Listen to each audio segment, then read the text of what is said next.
This video is a tour of our new farm, and we're going to share some of our goals with you at this new property. Stick around if you want to check it out. So we bought this farm at the beginning of the year, January of 2024, and there are a lot of things that we want to do to make this property a really functional farm, and we're really excited. So as you can see, it's really nice out. This is a little bit unseasonably nice. It's March right now, mid-March, and we're lucking out with the weather. It will not stay like this. It's going to get cold again. But we're going to give you a tour of the property, and we're going to tell you a bunch of our goals this year. We have a lot of goals for this property. It's going to be really exciting. Hopefully we can get them all done. So right here, this is the original main garden space. We will be using this garden space. We will be using it as kind of our mixed bag garden for things we want to especially check daily because it's closest to the house. So we'll have zucchini, cucumbers in here. We'll have like beets and other things that are road like that, like onions. What else will be in here? Kale, yeah. Just easy stuff to pick and bring right into the kitchen. That will be mostly right here is our plan. There's also a nice flower patch that we're standing in that we hope to keep going, as the previous owner really liked this flower patch and it was really beautiful. It was beautiful. Yep. That's a 60 by 60 garden bed behind us. Yep. And then in the hoop house that you can see back there, we are planning on starting a bunch of our starts in there and also growing mostly tomatoes in there. We'll take you over there next. So as you can hear, the hoop house fans are on, so I'm going to need to turn those off when we get over there so that you can hear me a little bit better. It is kind of a nice system though, because it won't overheat because it has a thermostat already all set up with it. So we are now in the hoop house. This is a nice clean slate. We're going to grow in ground in here, not in raised beds. John did a lot of work to get it to this point. The old owners had, I don't know, 6-8 raised beds in here that they grew in, and we just wanted to maximize the space, use every square foot possible. To get the hoop house to this point, John had to rip out all of the beds. We will repurpose them or reuse them, or they will get used somewhere. And then he moved a lot of dirt out of here to get it all set up, and we opted to use the raised bed soil in this soil and remove some of the compacted kind of clay-ish soil from under it, to hopefully give these plants a really good start. More of a mix than just the heavy clay. Yep, because I mean, this hoop house has been up for about 15 years, and it's had a lot of sun baking on it and a lot of compaction happening, so we just wanted to really fluff things up, and that's what we chose to do. We have a few started plants here. It's mid-March, mid to late March, I guess, so we're not really even starting yet because we have a couple months left of freezing temperatures. Yep, so we will be starting our seeds in about 2 to 3 weeks, right about there, and that's when things get really exciting. So we're really excited about this space. We've never had a hoop house before. We realized that just using a hoop house is going to be a learning curve all on its own. When we had our other little greenhouse, which we have that too, we'll go show you that. It was a learning curve to figure out how to grow in it, and this will be a learning curve too, and that's going to be fun. Here's some of the dirt he had to pull out of the hoop house, and not quite sure what we'll do with that. Might go into another project that we'll show you in just a minute. So this is another garden space that we're going to be doing. Right here we are planning to put June-bearing strawberry plants. Strawberries are new to us, so we ordered, I think, 750 strawberries this year, and we're just going to kind of give it a really good shake, I guess. This is going to be a dedicated June-bearing patch because they will produce the next season. And then we have a couple patches that we're going to show you in a minute that are going to be some ever-bearing strawberry plants as well as other things up there. And another note that you'll see behind us is how desolate and barren this ground is. The old owners had sheep and goats, and I had a soil test done because I was planning on using some of this ground to plant in, and it turned out to be very high in nitrogen. The soil test also came back with some other good news. Had high organic matter content and good things overall, but the nitrogen is a little high, and so we're a little hesitant to plant things like tomatoes. We don't want to burn our tomatoes like last year. Potatoes and stuff like that, because potatoes can encourage more leaf growth and tuber growth, and tomatoes will curl up, and they just don't like too heavy in nitrogen. But corn seems to love it, so guess what we're putting there? At least we hope it's not too much for corn, but I think it'll be all right.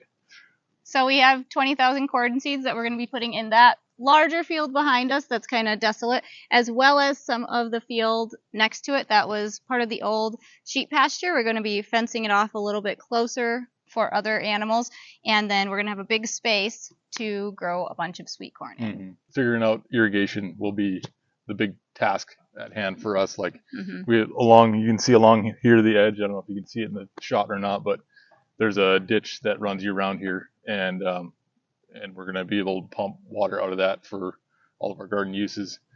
And so figuring out how the pump works and how we're going to pump the water to our field is going to be another big job to figure out. That's another one of our goals, is to figure out the irrigation and get everything set up. And as you'll be able to tell, there's a lot of different things we're irrigating. They're all going to be on their own timers or their own system, and just getting that set up, that's a big goal that we need to tackle, and it's going to be hard because it all has to go in at once. So we're taking you over to see more of where that cornfield is going to go.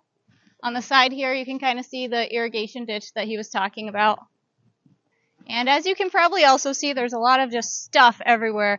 We haven't really cleaned anything up yet. We are working on it. It's work in progress. So this area behind it, this barren area, is going to be the cornfield, and the area behind the fence as well.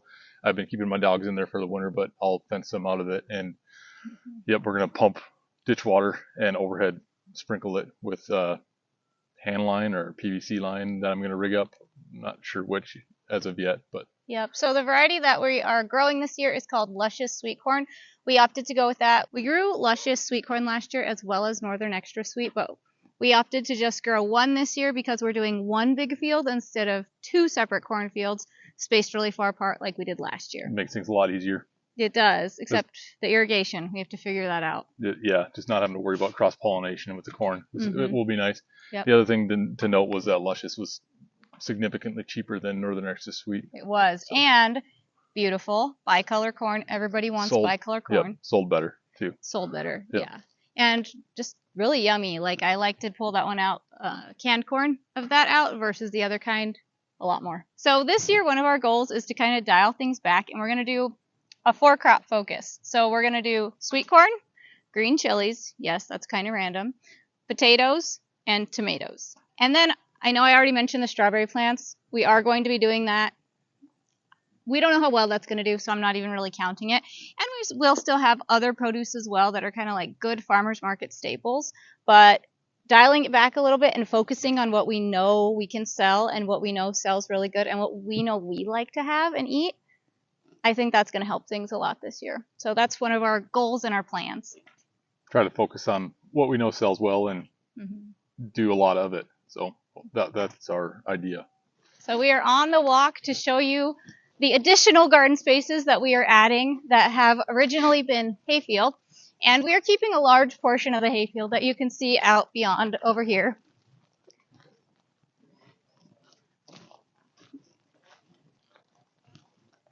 A couple of the dogs.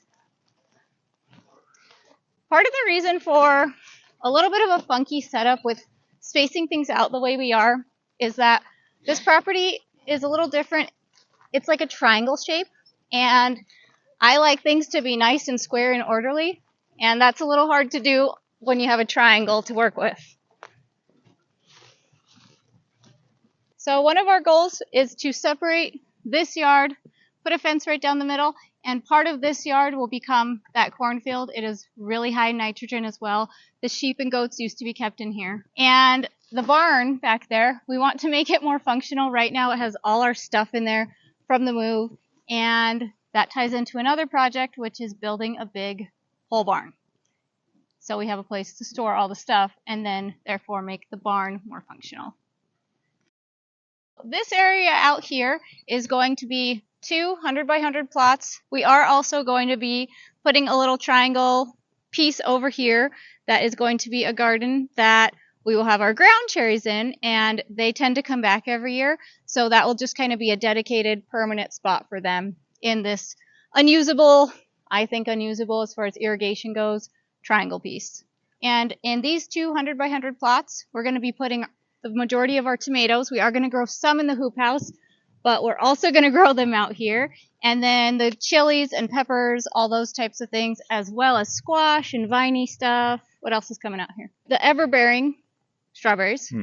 We did 100 by 100-foot beds just so everything's standardized. So every year we can just pull the lines out and don't have like a weird long one or a short one. Or it's everybody knows that, but being able to lay out our new garden beds in that way will be nice instead of just a random size that we picked. Yep, because we pull this all apart every year and put it all back together every year, and matching the puzzle can sometimes be really hard. In the past, when we were just mostly thinking we were growing for ourselves too, we just kind of were like, well, how big do you think we want our garden space to be? That looks good. And we just laid it out, tore it up and laid it out like that. And this year we're trying to grow more for selling and as a business. And so making them all standardized will help, especially, we get all this hay ground we can work with.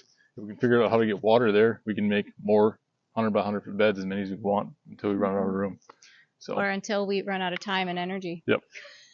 So this is our second year as a farm that we have made more into a business and less of just a feeding ourselves and taking care of ourselves. And we just wanted to take you along for all of that. And if you go and watch our channel and you see some of where we came from last year at our old house, you'll see, we're doing a lot more this year. It is definitely a big change. So I guess one of the goals this year is to make dedicated patches for different types of produce. Last year we kind of did this. We had 2 corn patches, we had a big tomato garden, and then we did like a mixed bag garden. This year it's going to be even divided more. We're going to have one big cornfield. We're going to have a tomato garden. We're going to have a potato garden, all grouped together. A chili/pepper garden, all grouped together. And just kind of organize it that way. It was kind of like we didn't realize that we could do that, I think. Like we didn't organize it that way in our brain. And just being able to realize that and not just patch it in. Because we used to like put a row of peppers, a row of tomatoes, a row of peppers, a row of tomatoes. And then one day we kind of realized, why are we doing that? We used to do it to try to like save space and compact things. But when you're going to pick and going to harvest and all of that. So much easier. It's so much easier. Yep. So especially and even inside like a tomato garden, you can put all the cherry tomatoes in one spot, and then so when you go to pick your cherry tomatoes, you don't have to go all over the garden to try to find all the cherry tomato plants. Just go down the one row, pick them out, you're done. Yep. Made life a lot better. It did. So we're expanding on that even further this year. Last year we had potatoes here, potatoes there, potatoes over there. We did have kind of a bigger bulk area with potatoes, but then we threw them in somewhere else too. This year we're just going to put them all together. Now we do run a little risk with doing that because of soil. And it'll be nice though too for the futures, because we'll be able to rotate crops and not plant. You'll be able to rotate things around easier than. I think that a little bit was here, a little bit was there. Yep. So another goal of ours is actually to pasture our chickens more, and as you can see behind us, we are accomplishing that. We moved the chickens, and soon we'll be putting them into, they are actually in what will be the second 100 by 100 garden space. We only tilled up the first one over here, and the other one we are going to be tilling that up soon. But pasturing chickens, that's a goal, and we are doing it, and it's been good for them. So here we are at the chickens, and as you can see, they have beaten down this ground. They've only been here about a week and a half, and this is what they've done. And being able to rotate them and move them, that will help the ground a lot. That will help them a lot, get a lot of different things to eat. And with our chicken coops that are movable, that are on wheels, makes it really easy to do. So this is another one of our really big projects and goals for the year. We are going to be putting up a 40 by 60 pole barn, 16-foot tall walls. It's going to have a living quarters in it. And right here, this is where we're testing the septic. So it's already begun a little bit. We've been working on the paperwork for the septic. That is really the thing that's being the trickiest right now. And it is going to be going right here behind me where all this kind of junk is. We're going to be moving that, and then we will have a place to store all of our produce when we pull it in off of the gardens, and that is really the main goal of this right here behind me. And just to be able to store all the other stuff from the move, because when we moved here, we knew we had way less outbuilding, and we need that outside storage for all of the farm stuff, and just regular stuff and storage, and yeah, all of that. guys working on? Well, my dad is putting together a chicken egg selling farm stand. Oh, you paparazzi'd me. Yep. It's very, very cool. It's going to be really nice. We'll see. Yeah, it's going to look good. We are walking down the driveway in the middle of the property. It's kind of focused around gardens, so right by the house are those original garden spaces, which will be nice when we just want to pop out and check these gardens. The other ones are kind of a little walk for us. Some of our firewood we desperately need a wood shed for. Wood shed is on the list. Don't know if it'll happen this year though, but it is a goal. John says yes, it's going to happen this year. He's nodding his head at me. But we need somewhere to put this to keep it dry and make the best firewood we can. Over here we have our original greenhouse that we moved with us, and we're really glad we decided to move this and keep it when we sold our last house, because it's going to be really nice for starting plants and bringing them inside and outside from the house. It's really close to the house where we put it, and it's just kind of here temporarily because right over there we have a giant hole in the ground, because this is a space for a root cellar that we will be putting in. Let's go look at it. So right now it is obviously in its just initial stages. We have been kind of tampering the ground a little bit, but it hasn't really been started yet.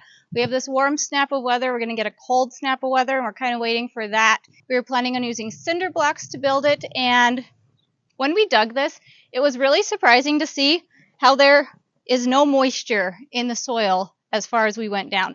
We did find some other little surprises though, like the fact that this used to be a trash site at one point. You can see the trash over here.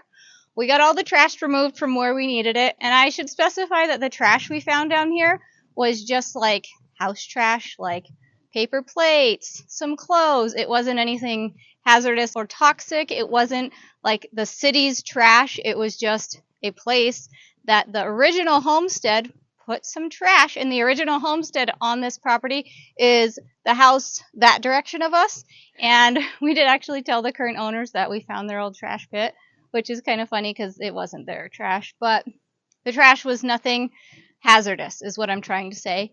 And it was kind of funny to discover this. It almost made us stop putting the root cellar right here though, but I'm glad we pushed forward and just removed the trash, because this location is going to be very convenient right next to the house, and we're going to use this as a cold storage for the produce, so we'll be able to bring produce right down in here and then put it in the truck for the farmer's market if we need to pick like a day ahead of time or something, because it will stay cool down here in the summer too, which will be really nice. So a goal that we will get done this summer is this root cellar. Stay tuned if you want to see all about the root cellar, because I will be making a video. Over here we have the original chicken coop that we are opting not to use, because I never want to clean a chicken coop a day in my life, and with our portable chicken coops, we never have to clean a chicken coop. We just move them and then it goes into the soil. So right now we have a couple puppies in there. Those all have homes. They will be going to some homes pretty soon. And what I would like to do with the chicken coop is actually possibly move it and convert some of the materials into the woodshed. John's not too on board with that, but we will see, because we don't need this big thing out here, because having puppies is kind of a random thing that we won't be doing very often at all. But it did end up being a good little place for them. Let's go look at them.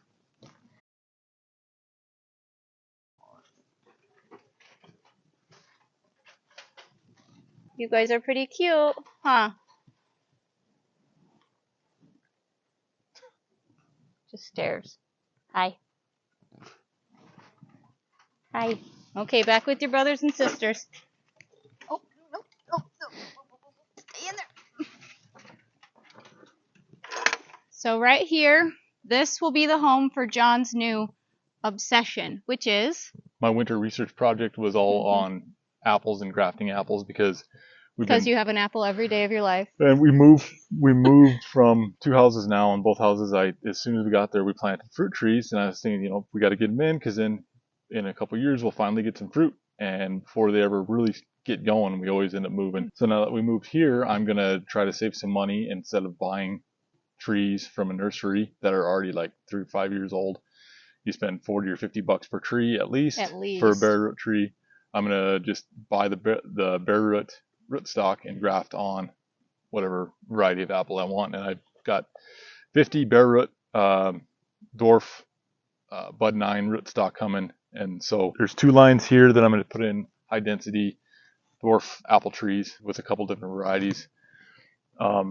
Back there behind the house, we have a couple established older trees, apple trees that are, the old owners told us they don't put on much fruit. So I'm going to top work all those trees and graft on varieties that I want to try to grow off of them, since the roots. He's going to make a Frankenstein tree. Yep, since the roots seem like they are hardy and keep going year after year.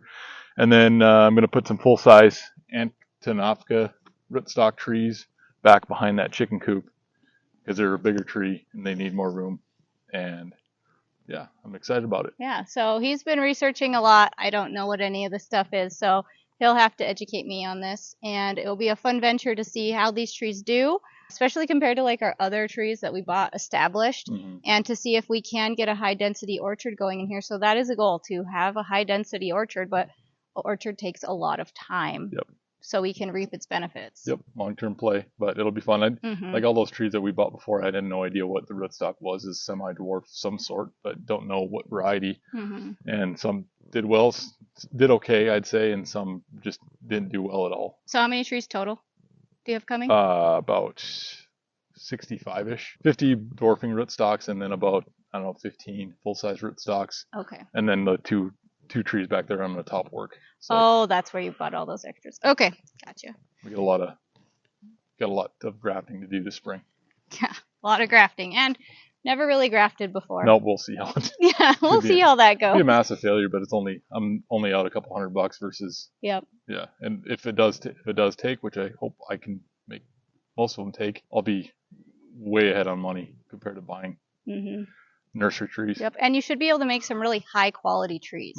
The other thing that we know what they are and how tall they will really get. And I've called around to our extension services and our university systems and asked them what rootstocks they recommend and stuff like that, for our climate.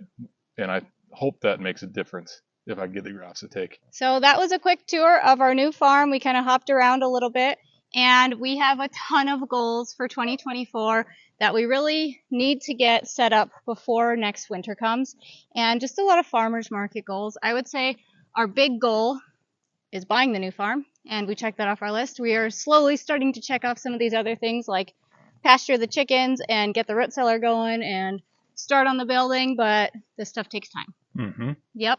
So if you're interested in seeing what we end up doing with this property and how it ends up growing, and literally growing, because we're going to be growing a lot of produce, please like and subscribe and follow our journey for more. Yep, you can see our frustrations and our failures and all the other good things as well. We'll post the failures too. Yeah, so thanks so much for watching.